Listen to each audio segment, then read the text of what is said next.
Want to shop Walmart Black Friday deals first? Walmart Plus members get early access to our hottest deals. Join now and get 50% off a 1-year annual membership. Shop Black Friday deals first with Walmart Plus. See terms at walmartplus.com.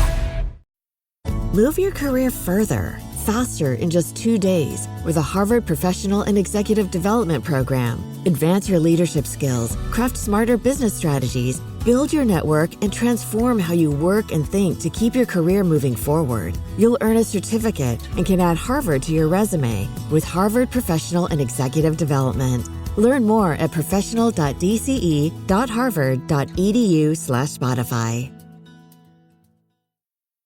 Okay, I have to tell you, I was just looking on eBay where I go for all kinds of things I love, and there it was. That hologram trading card. One of the rarest, the last one I needed for my set. Shiny like the... designer handbag of my dreams. One of a kind. eBay had it, and now everyone's asking, ooh, where'd you get your... windshield wipers. eBay has all the parts that fit my car. No more annoying... just beautiful. Whatever you love, find it on eBay. eBay. Things people love.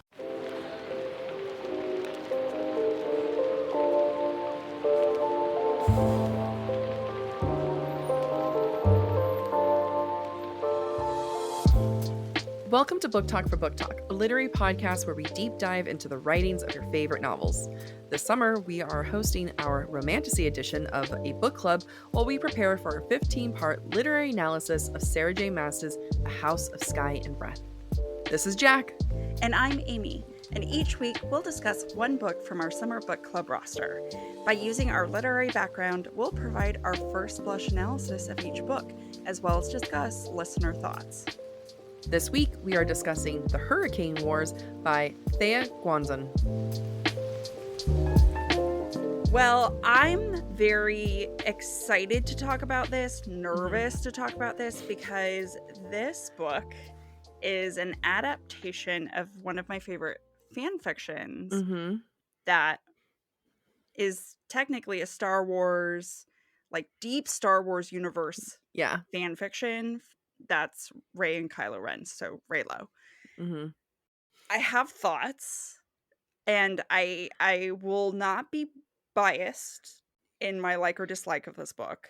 I do have a lot to say, but to compare the book to the fan fiction, and I don't know how much time I want to spend on that, but there are definitely points of comparison that are worth discussing. I think we're gonna have time to compare it because people did not leave enough messages this week. Oh, okay. Yeah. So, Jac, as the person who has, this is your first entry into Thea's writing, what were your feelings and thoughts? Let's give a little context first, because I think that there's literally no way to talk about this book without talking about its origin. So you talked a little bit about it, but I would like more for the listener who may not understand. This was a fan fiction written back in the day. I don't know when it was. Sure. Yeah. So this fan fiction was, I believe, I cannot remember off the top of my head. I believe it was started just before The Last Jedi came out. Is that 1, 2, or 3 of the new ones? 2. Okay, so it was between 1 and 2. So it was started, if I remember correctly, it was started between 1 and 2, so around 2016, 2017, and then finished right before The Rise of Skywalker came out, I believe. Okay. And I think that's important to note because this is very much a Star Wars fan fiction based on Kylo Ren and Rey. Yep. I think everyone picked up on the romance vibes from day one from that movie. And as people lovingly call it, Reylo. And the Reylo fan fiction, it is very popular. And whether you know it or not, listener, you might have read something that was Reylo. One of the #1 bestselling authors who has Reylo fan fiction that was turned into book fiction is Ali Hazelwood, and a lot of her books are Kylo Ren or Reylo.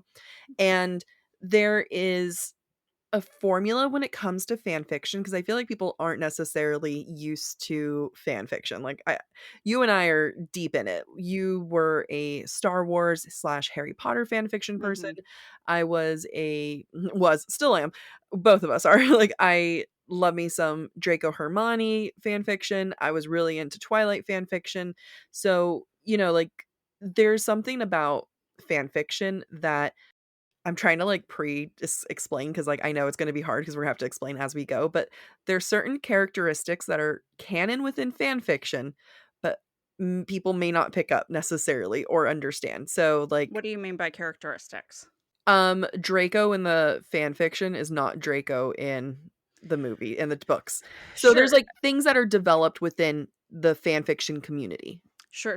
You mean like characterizations? Yeah. How a character is portrayed, Mm-hmm. and the traits, mannerisms, personality associated with that individual. Yes.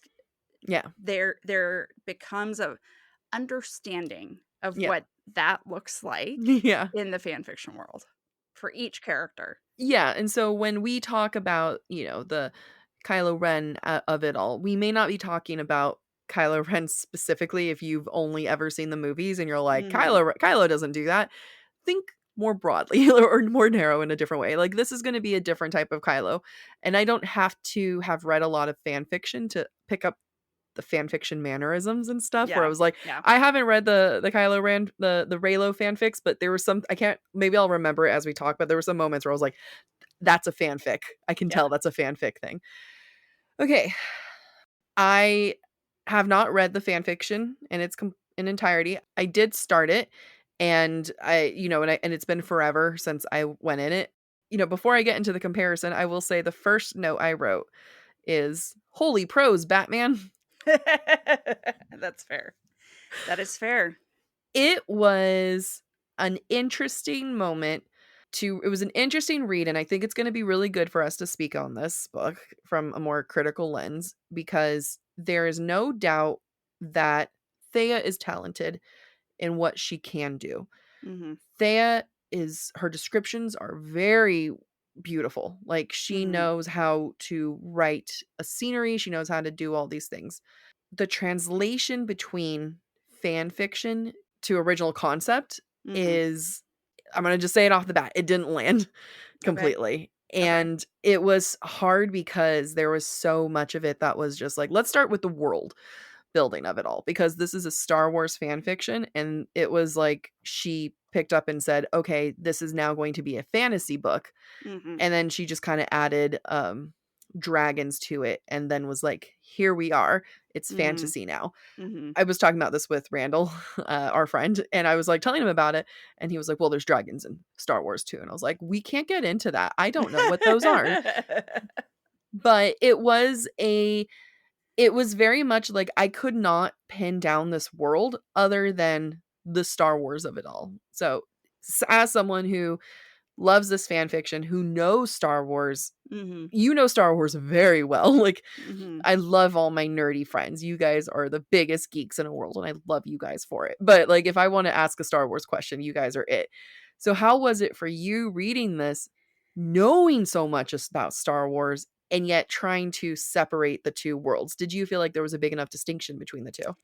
Yeah, so I will say that the first handful of chapters before the character, God, what is her name? Talisman. Yes, thank you. Because I want to say talisman, but it's not a talisman. It's talisman. Yeah. So the handful of chapters before Taliesin meets her father and then returns to her homeworld, her newly discovered homeworld, that was really, really difficult to get through. And the reason for that is, in my opinion, Thea kept too much of the original content. Yeah. And one thing, Thea, if you think I know Star Wars, compared to Thea, I am a bumbling idiot. Like, she is so deep in it. She knows the class and description of every ship, what it looks like, what makes it different from another ship. And that really bogged the first part of the book down. there was too much technical stuff going on Yeah. that wasn't introduced slowly, which is typical of her fan fiction. Mhm. So, as a new reader in a new world, I would have loved to see her start the book differently Yeah. because it was too much like her Star Wars fan fiction Yeah. and too bogged down with details that made world building difficult, right? Because in Yep. a fan fiction, you assume everyone already knows the world. And that's the thing with fanfic, like you said, fan fiction, people are going into it whether they know details or just the gist. Hmm. Things are established, and then especially, like, something like Star Wars, that thing's been Yeah. established since the '80s. Yeah, and I think if you cut out all that first bit about the war and you just start with her taking on the mantle of princess, Mhm. she's new to this home world, just like Mhm. we are. So imagining and understanding the homeworld is much, much easier than the Yeah. war portion of the book. And it's Yeah. because Thea does a really good job introducing the culture and the details of that world. Whereas the war, I wish her editor had advised her Yeah. to take out some of the bulk of that. For me, this is all opinion. I feel like you can tell that there was a conversation that was had between whether it's her and her editor or her who herself of saying, "What do I change Hmm. for new readers? What do I keep for my current readers?" Yeah, for my fan base. For the fan base, I think she stuck it out for the fan base of saying, "Well, this is what they came for." And I think I read up to the point where the war was, like, lost, like, that from the fan fiction, like, I read up to that point, Hmm. and their, like, scenes were, like, verbatim. Like, it Hmm. was, control find, replace the name with another name, and there was, like, really it was really hard to change out these moments, especially when which is funny because, like, now knowing when was things were written, you're gonna have to help me with the timeline on this, but there's a moment where I'm gonna call like, Alaric, Kylo, Hmm. Hmm. tells her, like, when they're like he's like, "Come with me, we can train together." Hmm. That's in movie too, which is kinda No, funny it's it's the in movie end. 1. It's the end of Force It Awakens. it ends okay, so it is the end of that one, Yeah. and where he's like, "Come with me, let's Yeah. like, we will do this together." That's a moment from the movie that she took into the fan fiction, that she took into this, original work, and I'm like, "Thea, babe, like, you're that's like a verbatim thing from the movie that you're taking, and you didn't change it out." Her world that she creates is original still, like, it's different, right? It's different than what we're used to. There's still a lot of things where I'm like, "We have hovercrafts?" Like, there's still a lot of things that are there, Mhm. Mhm. but it's like, to your point, if she had just scrapped that beginning, even Rey Talison's origin story, if we had just scrapped all these things, like, I think you can still have her being an abandoned orphan and stuff, but just not make it so heavy on this, it Mhm. would have done a lot of work. It also doesn't help where you have things like she's a light wielder, like, you have the Mhm. force, you have the light, Mhm. you have the dark side of the force. I think she's a light weaver. It wasn't a lightsaber, right? It was like a lightsaver or, like, it was almost like the same thing as a lightsaber that she used. So with the magic system, I actually liked the magic system and Mhm. how the light versus shadow, because there's fire, it's elemental. Mhm. There are elements. And so what they actually the whole time I was like, damn, did they read my mind? Because a lot of this sounds like my fantasy book that I wrote way back when. And I'm like, shit, I didn't publish fast enough. But she summons energy from her element Mhm. to form a blade or a spear or a bow.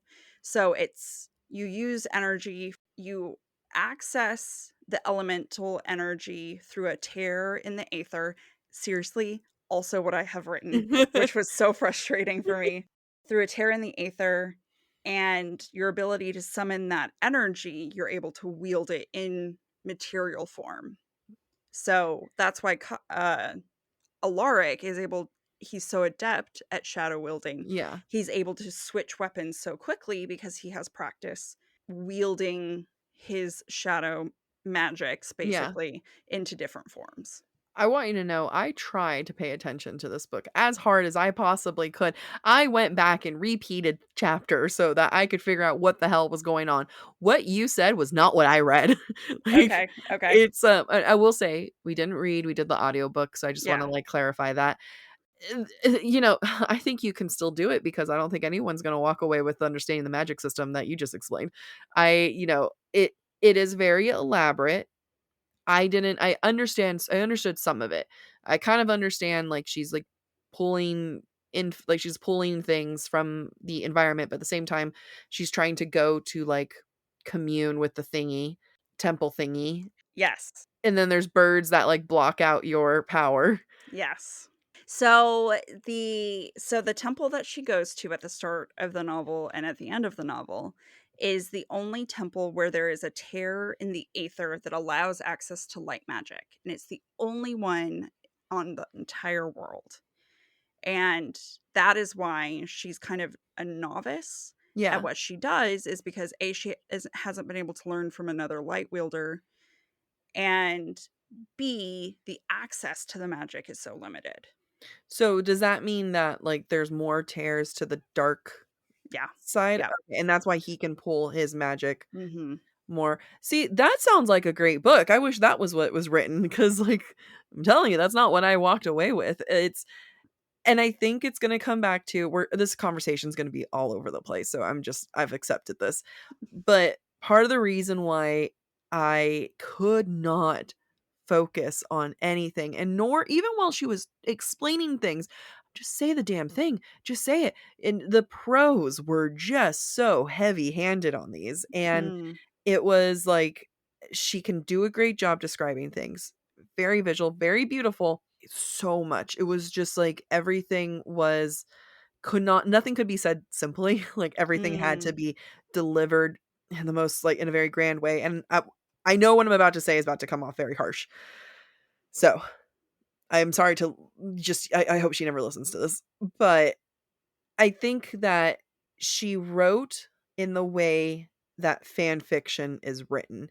So I think sometimes people come in hard with fan fiction to be like, because it's not taken seriously. And I think people can get to be as like flourishy and Mhm. as intense as they want to be. Slash, what you're saying is like she's going into detail about the different types of machines that they're doing. That is reserved for a world that's not contemporary fiction that you're taking in. Yeah. I don't know how old she was when she wrote it, but there's a certain amount of, like, youthfulness of people thinking that this is how a book should be written, of Mhm. like, "Oh, I'm gonna write an amazing book, and I'm going to have, I'm gonna do, I'm gonna make it really prosy," and I think that's what we kinda walk into when you're young saying, like, "I'm gonna write the next great American novel," and it's just, like, really heavy with the prose.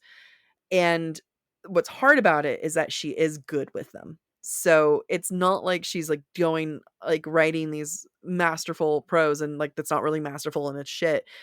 I Mhm. think she's very, very good at it, but so good that I cannot focus on anything else. There were so many times where I was like, is Alaric in the room with you anymore? I can't tell. So I do want to point out really fast that Thea is Filipina Yeah. and she lives in the Philippines. Yes. Yes. So we need to keep in mind that, however, you mentioned the Great American Novel. I don't know that Oh, yeah, yeah. that was her goal, right? Sorry, I just wanna correct myself, not the Great American Novel, you're right. I think there's something about, like, being, I think sometimes some writers go into writing their book thinking that it has to look a certain way to be considered good. I think that's fair. I think that so I have a couple thoughts on Yeah, narrative style. yeah, yeah. So let's first with exposition or Mhm, prose. It was interesting to me that it was kind of, I don't know that refined or archaic are the right words, but mhm. let me give you an example that really stuck out to me.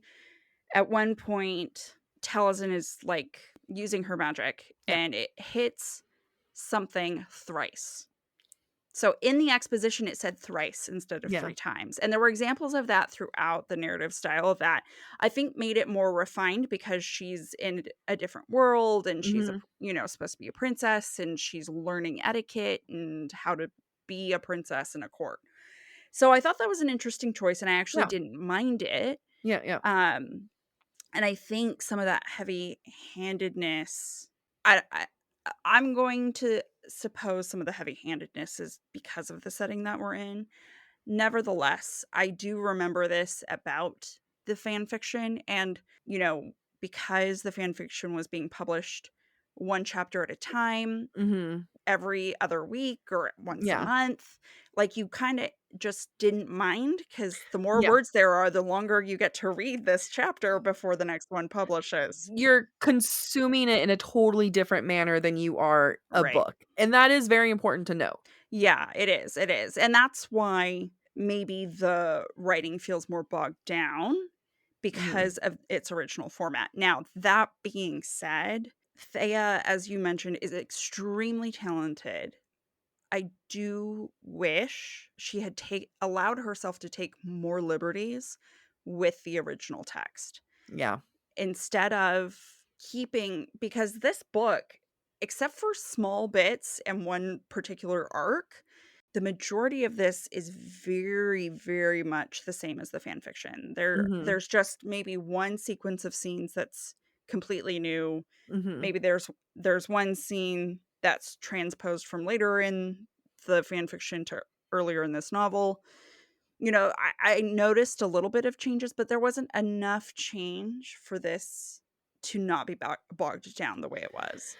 Yeah, I love that perspective. I think that is such a important thing when people think about the culture of fan fiction, is that you are releasing it one chapter at a time, and so you're reading it one chapter at a time, and so you are just kind of like, I need to absorb every little thing, and you're refreshed every single time. You're not worried about, like, I need to reread the last 5 chapters. You're just like, no, I'm good. I'm here for the next one. Yeah.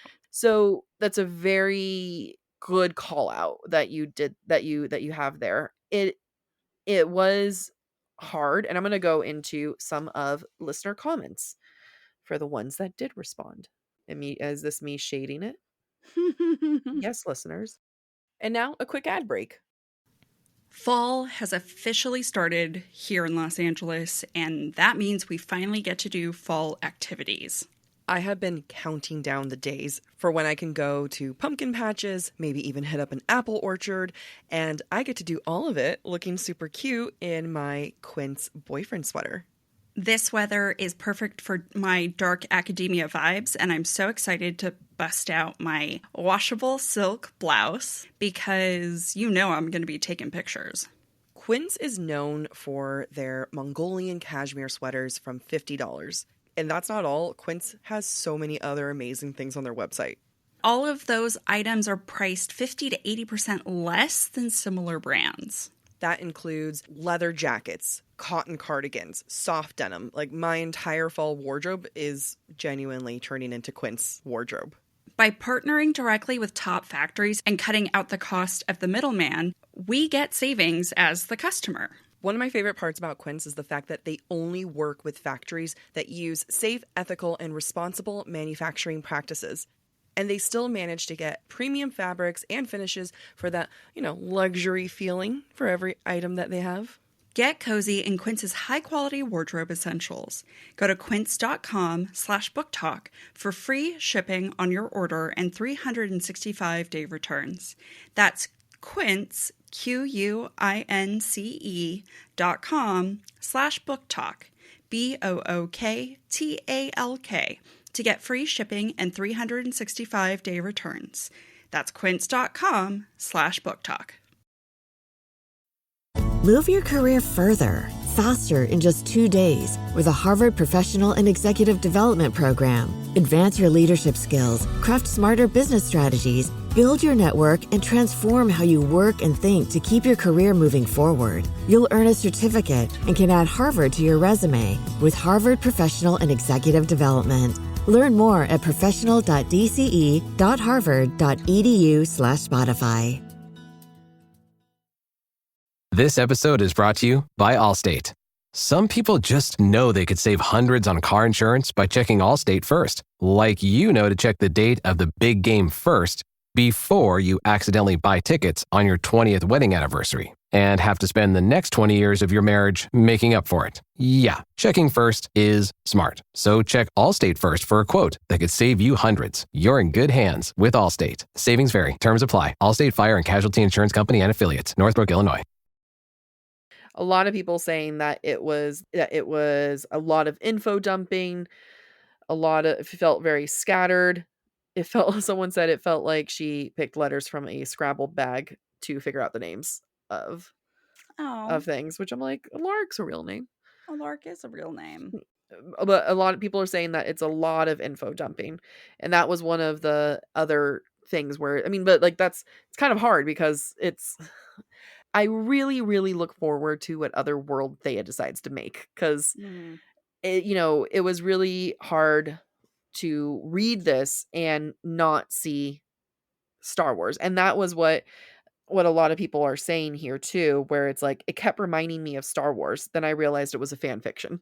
You have these original moments, but it's also not original. And because she kept it so close to the original, as you're saying, that makes it even harder, because you're like, come on, like we're trying to get this information. And again, the world building, the reason why prose and exposition, everything is so important, is because that's how we get world building. And if I am checked out because we are now talking about how her dress glitters off of the floor and reflects onto the light, which then looks like a flower or something, that's a real not a real quote, but that's a real thing that she was describing.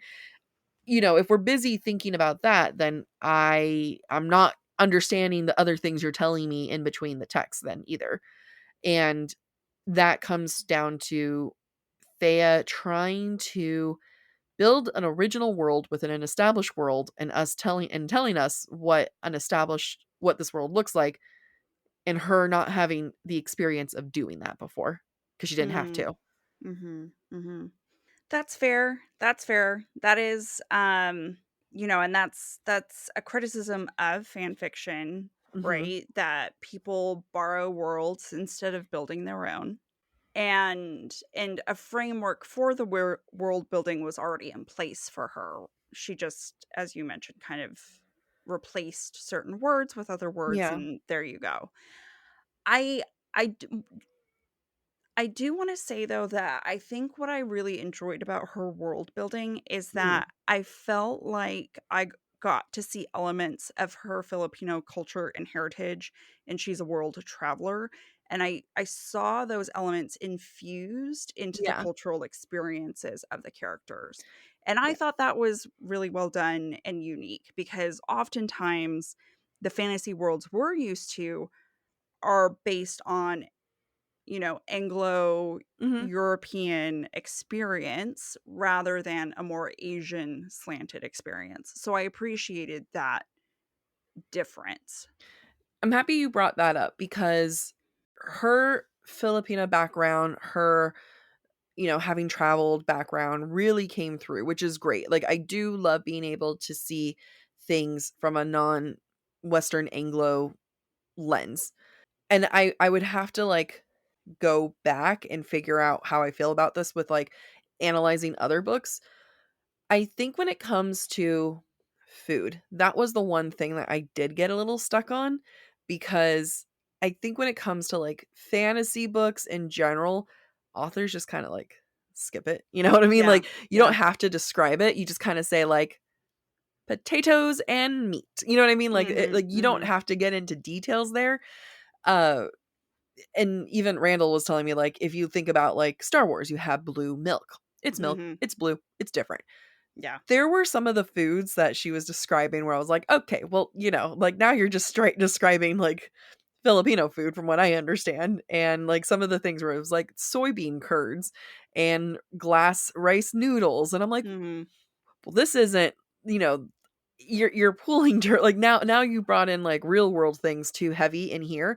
And I'm trying to find the equivalent. Like it's almost as if someone was like, I'm going to make a grilled cheese and tomato soup. Like I that would pull me out of a book too, where I'd be like, the fuck, like, what are you doing here? And I don't want to say pizza, but like, something where from this world, that's heavily this world.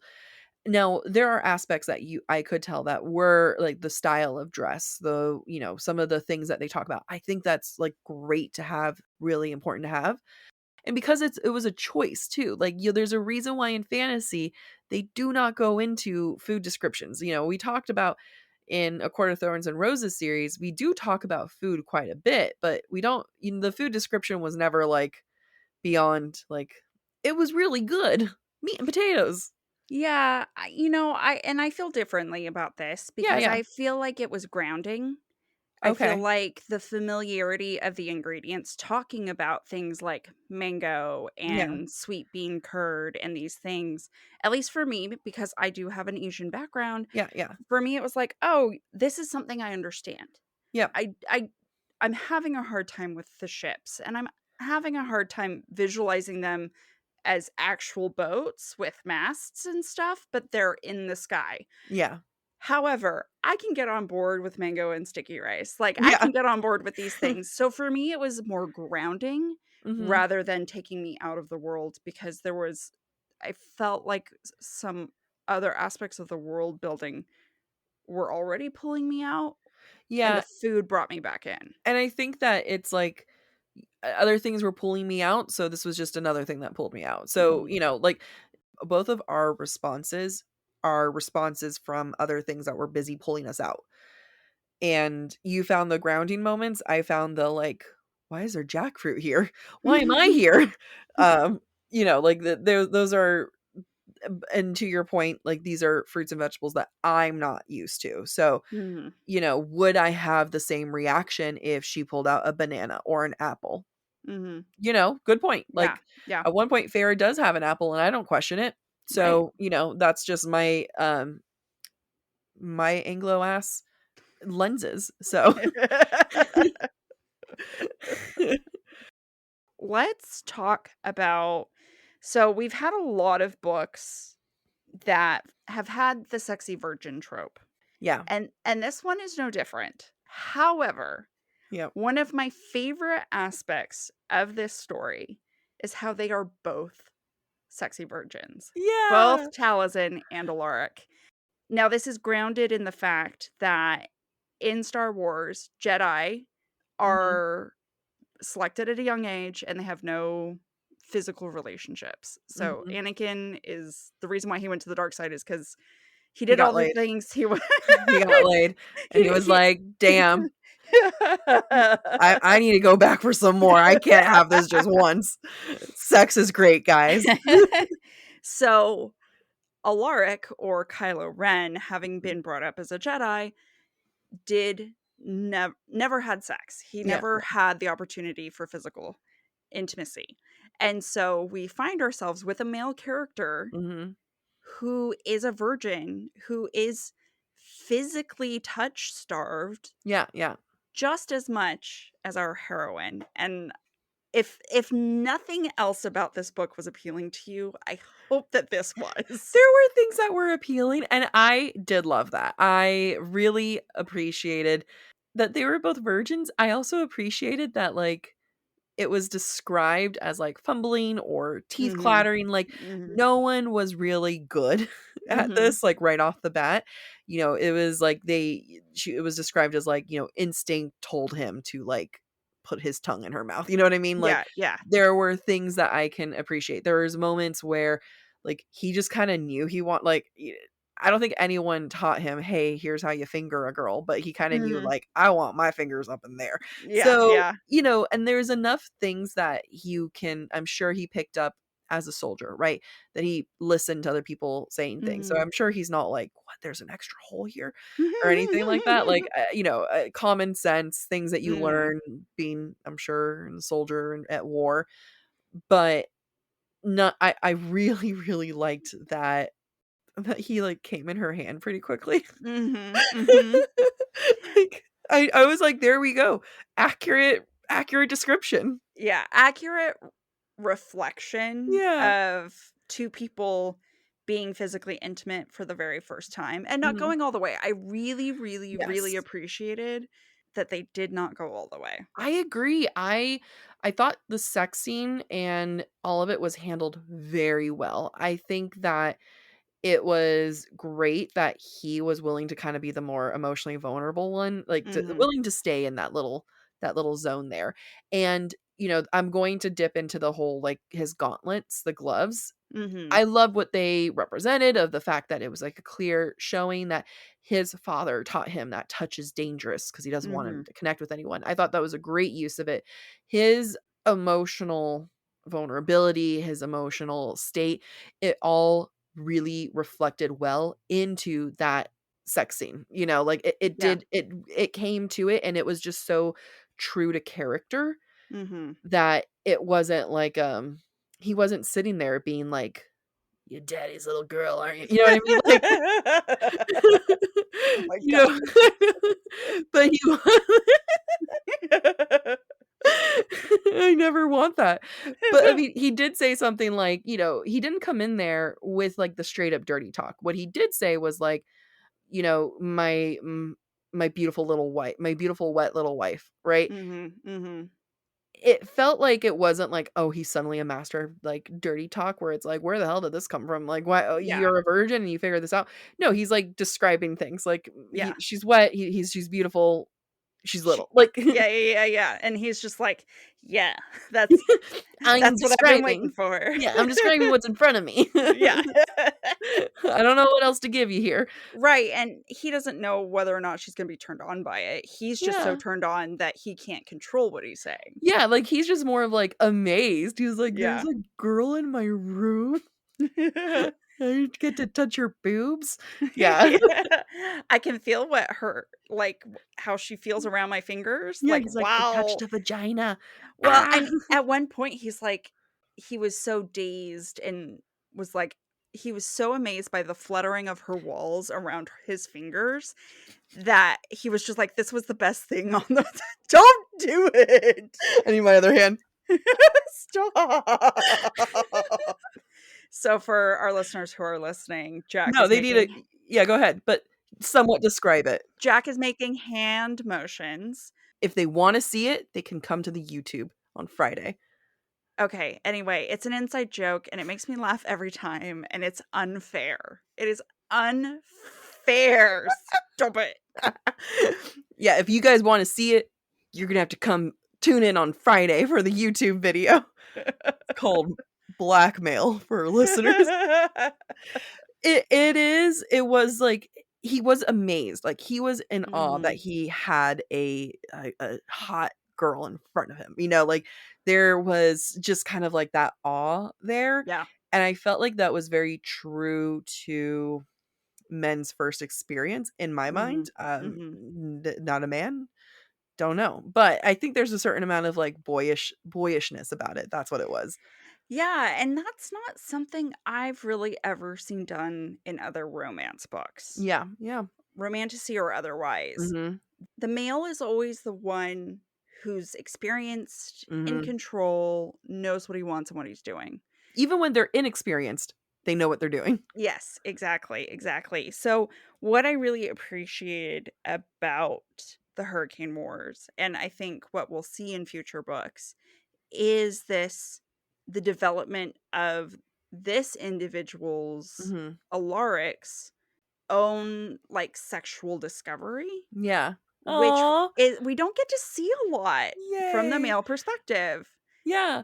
Well, because sex for him is emotional intimacy too. Yeah. It's physical intimacy. So physical intimacy for Alaric is going to be just as important as emotional intimacy. There is not one without the other.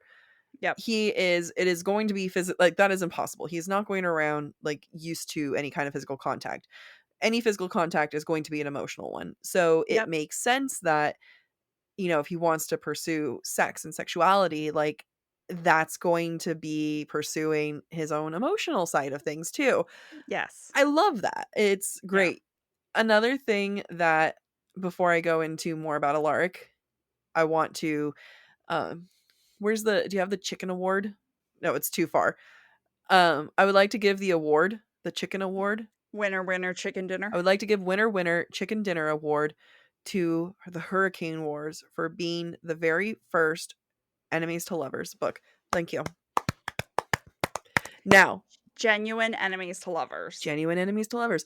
Now, is there that initial spark that they're, like, does he want to kill her from the get-go? No. Does she want to kill him from the get-go? Maybe. But, like, is it like a true enemies to lovers in the sense that, like, they genuinely want to kill each other and they somehow not? No. Is it a true enemies to lovers because they are quite literally enemies and they are both plotting one another's demise, and to the point where, Taliesin has to keep pulling herself back, being like, shit, I'm going to betray him. I can't, they are quite literally enemies. Yeah. I mean, they're on opposite sides of a war. Yeah. And they come to blows over things regarding this war. Alaric's infatuation with her, I think, is a product of just him being isolated. Yeah. Yeah. Right. And then fascinated with her. Yeah. He sees like a light wielder and he's like, I'm going to go check out this light wielder. And he's like, she pretty. as boys do. As boys do. Like, he is very boyish. And that's interesting because, okay, so this is more one I kind of want to work out with you, because I don't want to go into it and call it a negative point to it. But Alaric is supposed to be 6 years older than her. And that was really surprising to me. It wasn't until the very end that he said 6 years older. I would have guessed 2. Like, his emotional, like, he's very immature, and I very rarely felt like he was older than her. The only times that you could argue maybe is that he was more in control of himself, like he wouldn't lash out, but I felt like that was more of a product of his upbringing rather than emotional age maturity. So that's one side. Yeah. The other side that I'm like talking myself around into is that he would be very immature because he doesn't have experience with other people. So he's underdeveloped in many ways too. Yep. I've talked myself in a circle. I'm back on. Yeah, I mean, and obviously I'm assuming that his backstory is similar, if not the same, as the fan fiction. And everything you're saying is in alignment with that understanding, that he's been isolated from physical contact, from emotional affection. He spent his life training to be the Night Emperor or Shadow Emperor or whatever. Yeah. So there is a definite naivete to him and interacting with other human beings outside of war contexts. Yeah. Yeah. And I think I have a feeling I know how the next book is going to open based on the sequence of events. And it is harrowing. Just like, you know what? Fuck it. Spoil it. No. If you guys don't want to be spoiled, then skip ahead. Tell us. So you look so distraught. I have the fanfic on my computer. I can go look this up. So I suspect the next book is going to open up with Taliesin going to the Empire. Yeah. To be coronated. Yep. Officially as is it Night Empress or Shadow Empress? Something. Night Empress. I think it's Night. Night, yeah. Night Empress. And I can't remember if it's then or if it's in a future scene when she comes to visit Alaric at his home in the Shadow Empire or the Night Empire, that he comes to their bedroom having been beaten to a pulp by his father. Yeah, I love that. Oh my god, it's a reverse Who Did It to You. Yes, it is a reverse Who Did It to You. And I have very, very visceral memories of Rey sitting in bed with Kylo, who's been beaten, and just like having this overwhelming feeling of protection for him that she doesn't understand. Yep. And we're going to dive deep into the background of this character, Alaric, what he's had to endure. And it's really easy to understand why they fall in love. I'll be honest. I am very excited for, like, all the criticism aside, I'm going to keep listening and keep reading. Yeah. The next one comes out in the winter, and I'm 100% going to continue. So, like, I'll figure out how to suck it up, Buttercup. Thank you for listening to part 1 of this week's episode of Book Talk for Book Talk. Stick around for part 2, which airs on Thursday. We encourage you to rate and subscribe to our show on your preferred podcast listening platform. We would love to hear your thoughts based on today's conversation. If you'd like to submit your take on any of the books we plan to discuss later this summer, please be sure to follow us on Instagram, where we ask for listener submissions. If you are enjoying the podcast, please visit our website, booktalkforbooktalk.com, to view our latest merch and learn about supporting the show through Patreon, Ko-Fi, or Venmo. You can also follow us on TikTok or Instagram at the handle BookTalkForBookTalk. Bye. Bye.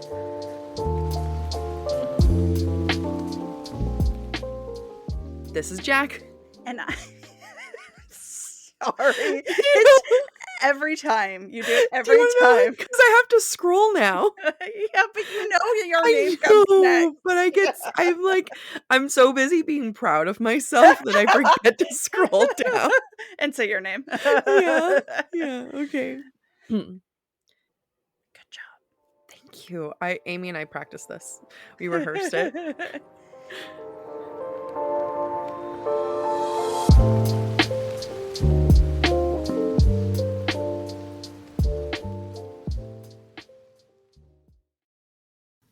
Fall has officially started here in Los Angeles, and that means we finally get to do fall activities. I have been counting down the days for when I can go to pumpkin patches, maybe even hit up an apple orchard, and I get to do all of it looking super cute in my Quince boyfriend sweater. This weather is perfect for my dark academia vibes, and I'm so excited to bust out my washable silk blouse because I'm going to be taking pictures. Quince is known for their Mongolian cashmere sweaters from $50. And that's not all. Quince has so many other amazing things on their website. All of those items are priced 50 to 80% less than similar brands. That includes leather jackets, cotton cardigans, soft denim. Like, my entire fall wardrobe is genuinely turning into Quince wardrobe. By partnering directly with top factories and cutting out the cost of the middleman, we get savings as the customer. One of my favorite parts about Quince is the fact that they only work with factories that use safe, ethical, and responsible manufacturing practices. And they still manage to get premium fabrics and finishes for that, luxury feeling for every item that they have. Get cozy in Quince's high-quality wardrobe essentials. Go to quince.com/booktalk for free shipping on your order and 365-day returns. That's Quince, QUINCE.com/booktalk, BOOKTALK, to get free shipping and 365-day returns. That's quince.com/booktalk.